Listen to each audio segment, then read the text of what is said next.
Hi friends, ಎಲ್ರಿಗೂ ನಮಸ್ಕಾರ. Excel trend ಪಿಕ್ YouTube ಚಾನಲ್ಗೆ ಸ್ವಾಗತ. ನಾನು ನಿಮ್ಮ ಕಾಶಿನಾಥ್. ಫ್ರೆಂಡ್ಸ್, ಕೆಲವೊಂದು ಸ್ಟಾಕ್ಸ್ನ ಡಿಸ್ಕಸ್ ಮಾಡೋಣ ಅಂತಂದ್ಬಿಟ್ಟು ಈ ವಿಡಿಯೋನ ಮಾಡ್ತಾ ಇದ್ದೀನಿ. ಸೊ ಈ video only for educational purpose. ನಾನು ಯಾವುದೇ ರೆಕಮೆಂಡೇಶನ್ಸ್ ಆಗಲಿ ಇದೇ ಸ್ಟಾಕ್ಸ್ನ ಬೈ ಮಾಡಿ ಸೆಲ್ ಮಾಡಿ ಅಂತಾಗಲಿ ಹೇಳ್ತಾ ಇಲ್ಲ. ಸೊ ಟೆಕ್ನಿಕಲ್ಸ್ ಅನ್ನೋದು ಏನಿದೆ, ನಾವು ಈ ಥರನೂ ಟೆಕ್ನಿಕಲ್ಸ್ನ ಕಲಿಬೋದು ಅನ್ನೋ ಉದ್ದೇಶದಿಂದ ಈ ವಿಡಿಯೋನ ಮಾಡ್ತಾ ಇದ್ದೀನಿ. ಈ ವಿಡಿಯೋದಲ್ಲಿ ನಾನು ಇವತ್ತು ಡಿಸ್ಕಸ್ ಮಾಡ್ತಾ ಇರೋಂಥ ಸ್ಟಾಕ್ಸು ಫಾರ್ ನೆಕ್ಸ್ಟ್ 3-4 ಡೇಸಲ್ಲಿ ಬ್ರೇಕ್ಔಟ್ ಆಗ್ಬೋದು, ಅಥವಾ ಇದಕ್ಕೆ ನಾವು ಏನಂತ ಕರಿತೀವಿ ಅಂತಂದ್ರೆ ಅಗ್ರೆಸಿವ್ ಸ್ವಿಂಗ್ ಟ್ರೇಡಿಂಗ್ ಕ್ಯಾಟಗರಿಗೆ ಈ ಸ್ಟಾಕ್ಸು ಬರುತ್ತೆ. ಇದು ಶಾರ್ಟ್ ಟರ್ಮ್ ಟ್ರೇಡಿಂಗ್ ಕ್ಯಾಟಗರಿ ಅಲ್ಲ, ಇದು ಸ್ವಿಂಗ್ ಟ್ರೇಡಿಂಗ್ ಕ್ಯಾಟಗರಿ.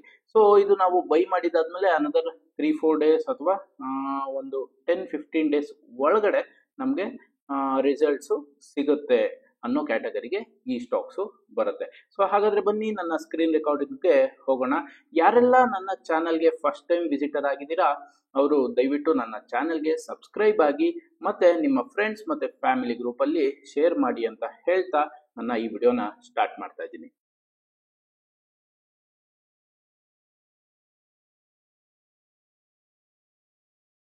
ನೋಡಿ, ಮೊದಲನೇದಾಗಿ ನಾನು ನಿಮಗೆ ಒಂದು ಟ್ರೇಡಿಂಗ್ ವ್ಯೂನ ಸ್ಕ್ರೀನ್ ತೋರಿಸ್ತಾ ಇದ್ದೀನಿ.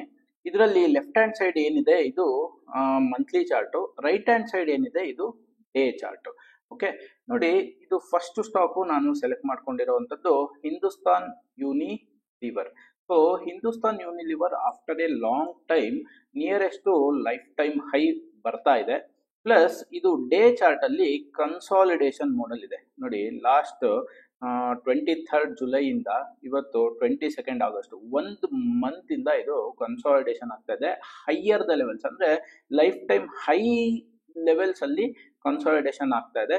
ಸೊ ನೆಕ್ಸ್ಟ್ ವೀಕ್ ಅಲ್ಲಿ ಅಥವಾ ನಾಳೆ ಇದು ಬ್ರೇಕ್ಔಟ್ ಆಗೋ ಚಾನ್ಸಸ್ ಇದೆ. ಸೊ ಇದನ್ನ ನಾನು ಸ್ವಿಂಗ್ ಟ್ರೇಡಿಂಗ್ ಕ್ಯಾಟಗರಿನಲ್ಲಿ ಬ್ರೇಕ್ಔಟ್ ಆಯ್ತು ಅಂತಂದ್ರೆ ಅದಕ್ಕೆ ನಾನು 1 hour ಚಾರ್ಟ್ನ ಯೂಸ್ ಮಾಡ್ತೀನಿ. ಸೊ ಬ್ರೇಕ್ಔಟ್ ಆದಾಗ ನಾನು ಅದನ್ನ ಬೈ ಮಾಡ್ತೀನಿ ವಿತ್ ಲೋ, ಏನು ಆ ಸ್ಟ್ರಾಟಜಿ ಪ್ರಕಾರ ಸ್ಟಾಪ್ ಲಾಸ್ ಬರುತ್ತೋ ಆ ಸ್ಟಾಪ್ ಲಾಸ್. ಇದಕ್ಕೆ ನಾವು ಮಂತ್ಲಿ ಲೋನ ಸ್ಟಾಪ್ ಲಾಸ್ ಆಗಿ ಇಡಲ್ಲ, ಯಾಕೆಂತಂದ್ರೆ ಇದು ಶಾರ್ಟ್ ಟರ್ಮ್ ಟ್ರೇಡ್ ಕ್ಯಾಟಗರಿ ಅಲ್ಲ. ಓಕೆ, ನೋಡಿ, ಈಗ ಹಿಂದೂಸ್ತಾನ್ ಯೂನಿಲಿವರ್ ನಮಗೆ FMCG ಸೆಕ್ಟರ್ ಬರುತ್ತೆ. FMCG ಸೆಕ್ಟರ್ ಆಲ್ರೆಡಿ ಇದು ಸೂಪರ್ ಬುಲ್ಲಿ ಝೋನಲ್ಲಿ ಇದೆ. ಸೊ ಸೂಪರ್ ಬುಲ್ಲಿ ಝೋನಲ್ಲಿ ಇರೋದ್ರಿಂದ ಹಿಂದೂಸ್ತಾನ್ ಯೂನಿಲಿವರ್ನು ಆಲ್ ಟೈಮ್ ಹೈಯಲ್ಲಿ ಕನ್ಸಾಲಿಡೇಷನ್ ಆಗ್ತಾ ಇರೋದ್ರಿಂದ ನಮಗೆ ನೆಕ್ಸ್ಟ್ ಬ್ರೇಕ್ಔಟ್ ಕೊಡೋ ಚಾನ್ಸಸ್ಸು ಇರುತ್ತೆ ಅನ್ನೋ ಉದ್ದೇಶದಿಂದ ನಾನು ಈ ಸ್ಟಾಕ್ನ ವಾಚ್ ಲಿಸ್ಟ್ ಅಲ್ಲಿ ಇಟ್ಕೊಂಡಿದ್ದೀನಿ. Next stock Ashok Leyland. ನೋಡಿ, ಅಶೋಕ್ ಲೈಲ್ಯಾಂಡ್ ಇದು monthly chart left hand side ಇರೋದು. ಇದು ಕೂಡ ಆಲ್ ಟೈಮ್ ಹೈಯಲ್ಲಿದೆ, ಲೈಫ್ ಟೈಮ್ ಹೈಯಲ್ಲಿದೆ. ಪ್ಲಸ್ ಡೇ ಚಾರ್ಟ್ ಅಲ್ಲಿ ನಮಗೆ ಕನ್ಸಾಲಿಡೇಷನ್ ಇದೆ. ಲಾಸ್ಟ್ 29th ಜುಲೈಯಿಂದ ಇದು ಕನ್ಸಾಲಿಡೇಷನ್ ಮೋಡಲ್ ಇದೆ. ನೆಕ್ಸ್ಟ್ ಇದು ನಾಳೆನೋ ಅಥವಾ ಮಂಡೇನೋ ಟ್ಯೂಸ್ಡೇನೋ ಯಾವತ್ತಾದ್ರೂ ಇದು ಬ್ರೇಕ್ಔಟ್ನ ಕೊಡೋ ಚಾನ್ಸಸ್ ಇದೆ. ಹಾಗಾಗಿ ನಾನು ಈ ಸ್ಟಾಕ್ನ ವಾಚ್ ಲಿಸ್ಟ್ ಅಲ್ಲಿ ಇಟ್ಕೊಂಡಿದ್ದೀನಿ. ಆದರೆ ಆಟೋ ಸೆಕ್ಟರ್ ಏನಿದೆ, ಇದು ಅಶೋಕ್ ಲೈಲ್ಯಾಂಡು ಆಟೋ ಸೆಕ್ಟರ್ಗೆ ಸೇರುತ್ತೆ. ಆದರೆ ಆಟೋ ಸೆಕ್ಟರ್ ಇನ್ನ ಸೂಪರ್ ಬುಲ್ಲಿಶ್ ಝೋನ್ಗೆ ಬಂದಿಲ್ಲ. ಆದರೆ ಈ ಸ್ಟಾಕು ಬೈ ಬರೋ ಟೈಮ್ಗೆ ಆಟೋ ಸೆಕ್ಟರ್ನ ಒಂದ್ಸಲಿ ಚೆಕ್ ಮಾಡಿ ಅದನ್ನು ಸೂಪರ್ ಬುಲ್ಲಿಶ್ ಝೋನ್ ಬಂದಿದ್ರೆ ಮಾತ್ರ ನಾನು ಇದನ್ನ ಬೈ ಅಂತ ಮಾಡ್ತೀನಿ, ಇಲ್ಲ ಅಂತಂದ್ರೆ ಇಲ್ಲ. ಅಗೈನ್ ನಾನು ಪ್ರೀವಿಯಸ್ ಟೈಮಲ್ಲಿ ವಿಡಿಯೋಸ್ ಮಾಡಿದಾಗ ಕಲ್ಯಾಣ್ ಜ್ಯುವೆಲರ್ಸ್ ಹೇಳಿದ್ದೆ. ಕಲ್ಯಾಣ್ ಜ್ಯುವೆಲರ್ಸು ಒಂದು 10-15 ಡೇಸ್ ಆದ್ಮೇಲೆ ಬ್ರೇಕ್ಔಟ್ ಆಯಿತು. ಅದಾದ್ಮೇಲೆ ಒಂದು 200 ರೂಪೀಸ್ ಮೇಲೆ ಹೋಯ್ತು. ಮತ್ತೆ ನಾನು ನಿಮಗೆ ಗ್ರ್ಯಾನ್ಯೂಲ್ಸ್ ಹೇಳಿದ್ದೆ. ಗ್ರ್ಯಾನ್ಯೂಲ್ಸ್ ಕೂಡ ಒಂದು ವಾರ ಆದ್ಮೇಲೆ ಬ್ರೇಕ್ಔಟ್ ಆಯಿತು. ಅದಾದ್ಮೇಲೆ ಆಲ್ಮೋಸ್ಟ್ ಅದನ್ನು ಒಂದು 150-200 ರೂಪಾಯಿ ಮೇಲೆ ಹೋಯ್ತು. ಅದೇ ತರ ಈ ಸ್ಟಾಕು, ಅದು ಅವಾಗ ನಾನು ಹೇಳಿದ್ದು ಶಾರ್ಟ್ ಟರ್ಮ್ ಕ್ಯಾಟಗರಿ, ಇದು swing trading category, aggressive swing trading. ಇದನ್ನ ಮಾಡುವಂಥವ್ರು ಸ್ವಲ್ಪ ಮಾರ್ಕೆಟ್ ಅವರ್ಸ್ ಅಲ್ಲಿ ಆಕ್ಟಿವ್ ಆಗಿ ಇರಬೇಕಾಗುತ್ತೆ. ಆದರೆ ಪ್ರಿಪ್ರೇಷನ್ ಏನಿದೆ ಅಂದ್ರೆ ನಾವು ಇದೇ ಚಾರ್ಟ್ ಅಂದ್ರೆ ಇದೇ ಸ್ಟಾಕ್ ನ ಹೆಂಗ್ ಸೆಲೆಕ್ಟ್ ಮಾಡೋದು ಅನ್ನೋ ಪ್ರಿಪರೇಷನ್ ನ ನಾವು ಆಫ್ಟರ್ ದ ಮಾರ್ಕೆಟ್ ಅವರ್ಸ್ ಮಾಡ್ಕೋಬಹುದು. ಮಾರ್ಕೆಟ್ ಅವರ್ಸ್ ಅಲ್ಲಿ ಕುತ್ಕೊಂಡು ಯಾವ ಸ್ಟಾಕ್ ನಾನು ಇವಾಗ ಬೈ ಮಾಡ್ಲಿ ಅಂತ ಇಂಟ್ರಾಡೇ ಅಂದ್ರೆ ಮಾರ್ಕೆಟ್ ಅವರ್ಸ್ ಅಲ್ಲಿ ಸರ್ಚ್ ಮಾಡುವಷ್ಟು ಇರಲ್ಲ. ಪ್ರಿಪ್ರೇಷನ್ ನ ನಾವು ಮೊದಲೇ ಮಾಡ್ಕೊಳ್ತೀವಿ. ಪ್ರಿಪ್ರೇಷನ್ ಆದ್ಮೇಲೆ ನಾವು ಎಕ್ಸಿಕ್ಯೂಷನ್ ಮಾತ್ರ ಮಾರ್ಕೆಟ್ ಅವರ್ಸ್ ಅಲ್ಲಿ ಮಾಡಬೇಕಾಗುತ್ತೆ. ಸೊ ಇದಕ್ಕೆ ಸ್ವಲ್ಪ ಮಾರ್ಕೆಟ್ ಅವರ್ಸ್ ಅಲ್ಲಿ ಆಕ್ಟಿವ್ ಆಗಿ ಇರಬೇಕಾಗುತ್ತೆ. Next stock Apollo hospital. ನೋಡಿ ನೀವು ಗಮನಿಸ್ಬೋದು, ಅಪೋಲೋ ಹಾಸ್ಪಿಟಲ್ ಆಲ್ಮೋಸ್ಟ್ ಮಾರ್ಕೆಟ್ ಎಲ್ಲ ಇಷ್ಟು ಮೇಲೆ ಹೋಗ್ತಾ ಇದ್ರು ಲಾಸ್ಟ್ 1, 2, 3, 4, 5, 6, 7 ತಿಂಗಳಿಂದ ಇದು ಕನ್ಸಾಲಿಡೇಷನ್ ಮಾಡಲ್ ಇತ್ತು, ಸೈಡ್ ವೇಸ್ ಅಲ್ಲಿ ಇತ್ತು.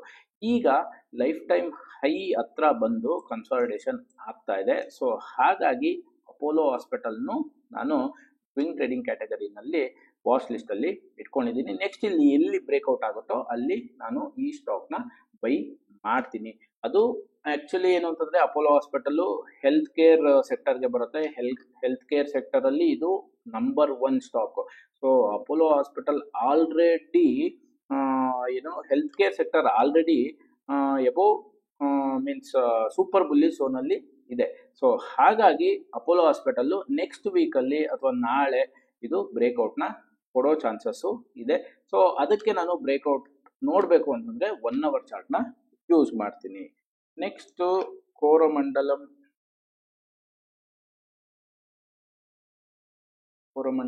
ಇಂಟರ್ನ್ಯಾಷನಲ್. ಕೋರಮಂಡಲ್ ಇಂಟರ್ನ್ಯಾಷನಲ್ ಇದು ಫರ್ಟಿಲೈಸರ್ಸ್ ಸ್ಟಾಕ್. ಸೊ ಇದು ಕೂಡ ಆಲ್ಮೋಸ್ಟ್ ಲೈಫ್ ಟೈಮ್ ಹೈಯಲ್ಲೇ ಇದೆ. ಪ್ಲಸ್ 1, 2, 3, 4, 5, 6, 7, 8 ದಿನದಿಂದ ಲೈಫ್ ಟೈಮ್ ಹೈ ಬ್ರೇಕ್ ಆಗಿ ಇದು ಡೇ ಚಾರ್ಟ್ ಅಲ್ಲಿ ಕನ್ಸಾಲಿಡೇಷನ್ ಆಗ್ತಾ ಇದೆ.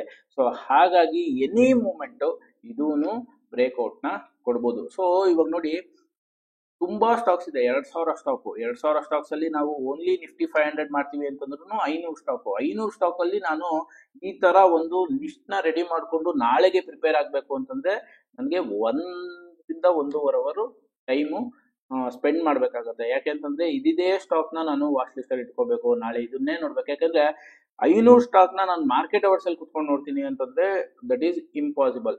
ಸೊ ಹಾಗಾಗಿ ಪ್ಲಾನ್ ಇರಬೇಕು. ಆ ಪ್ಲಾನ್ ನ ನಾನು ಈ ತರ ಮಾಡಿಟ್ಕೊಂಡಿರ್ತೀನಿ. ಸೊ ಹಾಗಾಗಿ ಇದರಲ್ಲಿ ನನಗೆ ಇಷ್ಟು ಈಸಿಯಾಗಿ ಇಷ್ಟೇ ಸ್ಟಾಕ್ಸ್ ನ ನಾನು ನಾಳೆ ನೋಡ್ತೀನಿ ಅನ್ನೋದು ಕ್ಲಾರಿಟಿ ಇರುತ್ತೆ. ನೋಡಿ ನೆಕ್ಸ್ಟ್ ಇನ್ನೊಂದು ಸ್ಟಾಕು ಡಿಕ್ಸನ್. ಇದು ಕೂಡ ನಾನು ನಿಮ್ಗೆ ಯಾವ್ದೇ ತೋರಿಸ್ತಾ ಇದ್ದೀನಿ ಎಲ್ಲ ಆಲ್ಮೋಸ್ಟ್ ಎಲ್ಲಾನು ಅದೇ ಪ್ಯಾಟರ್ನ್ ಅಲ್ಲಿ ಮಂತ್ಲಿ ಚಾರ್ಟ್ಸ್ ಇದೆ. ಪ್ಲಸ್ ಡೇ ಚಾರ್ಟ್ ಅಲ್ಲಿ ಕನ್ಸಾಲಿಡೇಷನ್ ಅಲ್ಲಿ ಇದೆ. ನೋಡಿ ಲೈಫ್ ಟೈಮ್ ಹೈ ಅಲ್ಲಿ ಇದು ಕನ್ಸಾಲಿಡೇಷನ್ ಆಗ್ತಾ ಇದೆ. ಸೊ ಇದೂನು ಕೂಡ ಬ್ರೇಕ್ಔಟ್ಗೆ ಬರೋ ಚಾನ್ಸಸ್ ಇದೆ. ಸೊ ಹಾಗಾಗಿ ನಾನು ವಾಚ್ ಲಿಸ್ಟ್ ಅಲ್ಲಿ ಇಟ್ಕೊಂಡಿದ್ದೀನಿ. ಸೊ ನೋಡಿ ಇದು ಕನ್ಸ್ಯೂಮರ್ ಡ್ಯೂರಬಲ್ ಸೆಕ್ಟರ್ಗೆ ಬರುತ್ತೆ. ಸೊ ಕನ್ಸ್ಯೂಮರ್ ಡ್ಯೂರಬಲ್ ಆಲ್ರೆಡಿ ಅದು ಸೂಪರ್ ಬುಲ್ಲಿಶ್ ಝೋನ್ ಅಲ್ಲಿ ಇದೆ. ಸೊ ಹಾಗಾಗಿ ಡಿಕ್ಸನ್ ಕೂಡ ನನ್ಗೇನಾದ್ರು ಬ್ರೇಕ್ಔಟ್ ಸಿಕ್ತು ಅಂತಂದ್ರೆ ಡಬಲ್ ಬೂಸ್ಟ್.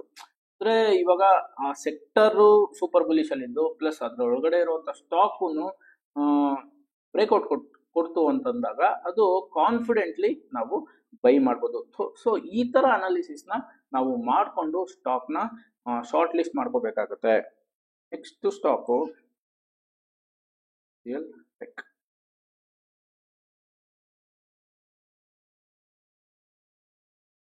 HCL ಟೆಕ್ ಕೂಡ ನಿಯರೆಸ್ಟ್ ಲೈಫ್ ಟೈಮ್ ಹೈ ಇದೆ. ಪ್ಲಸ್ ಇದು ಡೇ ಚಾರ್ಟ್ ಅಲ್ಲಿ ಕನ್ಸಾಲಿಡೇಷನ್ ಅಲ್ಲಿ ಇದೆ. ಸೊ ಹಾಗಾಗಿ IT sector already super bullish zone ಅಲ್ಲಿ ಇದೆ. HCL ಟೆಕ್ ನಮಗೆ ಸ್ವಿಂಗ್ ಟ್ರೇಡಿಂಗ್ ಆಪರ್ಚುನಿಟಿ ಕೊಡೋ ಚಾನ್ಸಸ್ ಇದೆ. ಸೊ ನಾಳೆನೂ ಬರ್ಬೋದು ಅಥವಾ ನೆಕ್ಸ್ಟ್ ವೀಕ್ ಅಲ್ಲಿ ಬರ್ಬೋದು.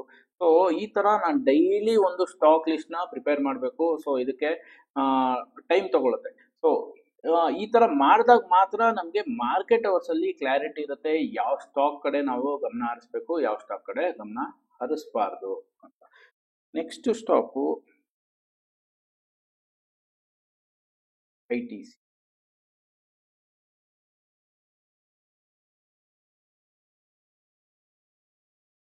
ನೋಡಿ ITC ಕೂಡ ನಿಯರೆಸ್ಟ್ ಲೈಫ್ ಟೈಮ್ ಹೈ ಇದೆ. ಡೇ ಚಾರ್ಟ್ ಅಲ್ಲಿ ಕನ್ಸಾಲಿಡೇಷನ್ ಆಗ್ತದೆ. ಸೊ ITC ಯಾವ ಸೆಕ್ಟರ್ ಸೇರುತ್ತೆ ಅಂತಂದ್ರೆ FMCG ಸೆಕ್ಟರ್ ಸೇರುತ್ತೆ. FMCG sector already super bullish zone ಅಲ್ಲಿ ಇದೆ. ಸೊ ಹಾಗಾಗಿ ITC ನ ನಾನು ವಾಚ್ ಲಿಸ್ಟ್ ಅಲ್ಲಿ ಇಟ್ಕೊಂಡಿದ್ದೀನಿ. ಬ್ರೇಕ್ಔಟ್ ಕೊಡ್ಬೋದು ನೆಕ್ಸ್ಟ್ ವೀಕ್ ಅಲ್ಲಿ ಅನ್ನೋ ರೀಸನ್ಗೋಸ್ಕರ. ನೆಕ್ಸ್ಟ್ ಸ್ಟಾಕು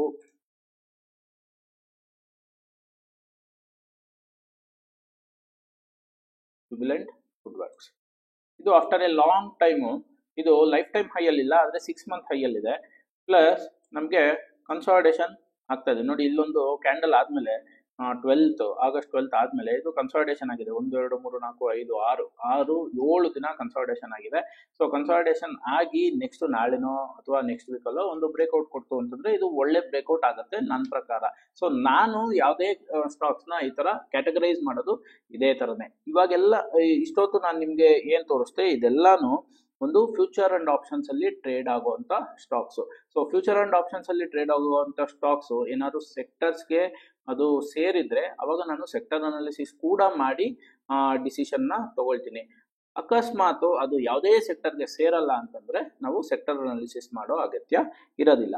ಈಗ ನಾನು ನಿಮ್ಗೆ ಇನ್ನೊಂದು 2-3 ಸ್ಟಾಕ್ ನ out of future and option stocks ತೋರಿಸ್ತೀನಿ. ಇದು ನಿಫ್ಟಿ 500 ಅಲ್ಲಿ ಇದೆ, ಆದ್ರೆ ಫ್ಯೂಚರ್ ಅಂಡ್ ಆಪ್ಷನ್ಸ್ ಅಲ್ಲಿ ಇಲ್ಲ.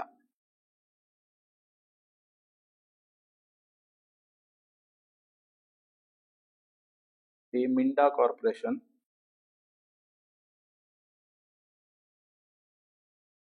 ಇದು ಕೂಡ ಲೈಫ್ ಟೈಮ್ ಹೈ ಅಲ್ಲಿದೆ. ಡೇ ಚಾರ್ಟ್ ಅಲ್ಲಿ ಕನ್ಸಾಲಿಡೇಷನ್ ಆಗ್ತಾ ಇದೆ. ಸೊ ಕನ್ಸಾಲಿಡೇಷನ್ ಆಗ್ತಾ ಇರೋದಕ್ಕೆ ನೆಕ್ಸ್ಟ್ ಇದನ್ನು ಬ್ರೇಕ್ಔಟ್ ಕೊಡೋ ಚಾನ್ಸಸ್ ಇದೆ ಅನ್ನೋ ಉದ್ದೇಶಕ್ಕೆ ನಾನು ವಾಚ್ ಲಿಸ್ಟ್ ಅಲ್ಲಿ ಇಟ್ಕೊಂಡಿದ್ದೀನಿ. Stock India cement,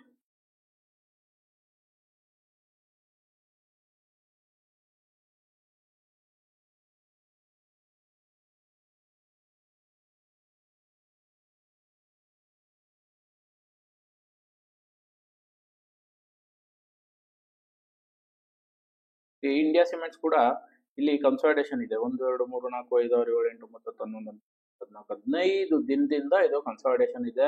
almost stock life time ಹೈಯಲ್ಲಿ ಇದೆ. ಸೊ ಹಾಗಾಗಿ ಇದನ್ನ ನಾನು ವಾಚ್ ಲಿಸ್ಟ್ ಅಲ್ಲಿ ಇಟ್ಕೊಂಡಿದ್ದೀನಿ. ಎನಿ ಮೂಮೆಂಟ್ ನೋಡಿ, ಇಲ್ಲಿ ಒಂದ್ಸಲಿ ಕನ್ಸಾಲಿಡೇಷನ್ ಆಗಿತ್ತು ಇಂಡಿಯಾ ಸಿಮೆಂಟ್. ನೋಡಿ ಇಲ್ಲಿ ಕನ್ಸಾಲಿಡೇಷನ್ ಆಗಿ ಆಮೇಲೆ ಇಲ್ಲೊಂದ್ ಕಡೆ ಬ್ರೇಕ್ಔಟ್ ಕೊಡ್ತು. ಬ್ರೇಕ್ಔಟ್ ಕೊಟ್ಟಿದ್ದಾದ್ಮೇಲೆ ಇದು ಮೇಲಕ್ಕೆ ಹೋಗಿದೆ.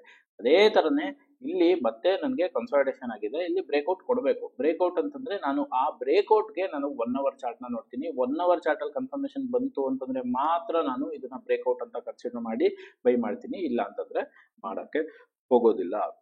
ನೆಕ್ಸ್ಟ್ ಇನ್ನೊಂದು ಸ್ಟಾಕು SCL.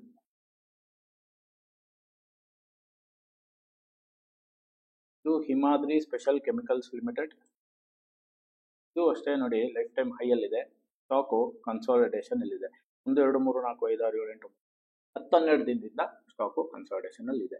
ಸೊ ಈಗ ನಾನು ನಿಫ್ಟಿ 500 ಅಲ್ಲಿರುವಂತ ನಾನ್ F&O ಸ್ಟಾಕ್ಸ್ ಅಲ್ಲಿ 3 ಸ್ಟಾಕ್ಸ್ ನ ತೋರಿಸಿದ್ದೀನಿ. ಇನ್ನ ಒಂದು ಸ್ವಲ್ಪ ಸ್ಟಾಕ್ಸ್ ಇದೆ.